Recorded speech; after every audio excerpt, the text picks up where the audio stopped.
Thank you everyone for coming. Thank you Meg for coming over. Thank you Tyler and Amber for getting off work, and thank you Mom and Dad for being here. I would like to dedicate this speech to my parents for always being helpful and supporting me in my dreams. My dreams used to be being a professional baseball player, but soon found out that that's not very possible, but they supported me anyways. They supported me by getting me trainers when I was in a hitting slip and getting me new gear when my old gear broke. They were both very hardworking people. They always go over and beyond for me, no matter what, even if it's possible or impossible.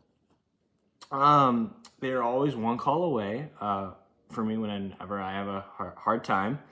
I would also like to thank them for taking me on wonderful trips through my years. The most recently was this weekend. They took me to Los Angeles, California, which it was a 3-night stay. The first night we went to the Dodgers game. The Dodgers game, we watched St. Louis and the Dodgers play. We saw Mookie Betts hit a home run, and I got a baseball cap from it.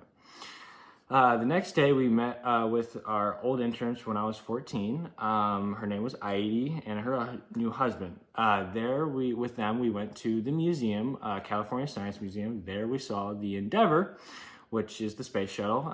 The Endeavor, there was a guy walking around with one of the solar shields, the solar tiles. The tiles was made of quartz, and it felt like styrofoam in your hand, even though it was solid quartz.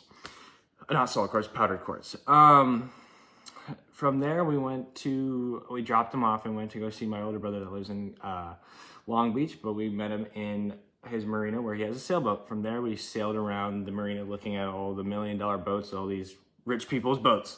After we met back up, we picked my intern up from their hotel. We went to the Griffith Museum. The Griffith Museum, we walked around and saw the different planetary exhibits.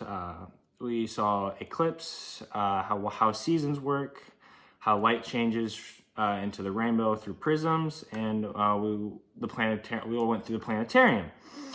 There was also a Tesla coil, which was my favorite. The Tesla coil just went from a regular wall mount and went through this large Tesla and created, it was like 25,000 volts around there, and created a cool electrical spark. After that, we went to this really weird diner. The diner was called Pies. It was Pies. The diner was called Pies. They served really, really amazing pies, and I got the big all-day breakfast meal. From there, we dropped my intern off. We said goodbye, and then we went back to our hotel, and then flew back home. I just really appreciate my parents for taking me on these amazing trips and always being there for me. I forgot to do it again, show them at the end, so they're still here. Still here.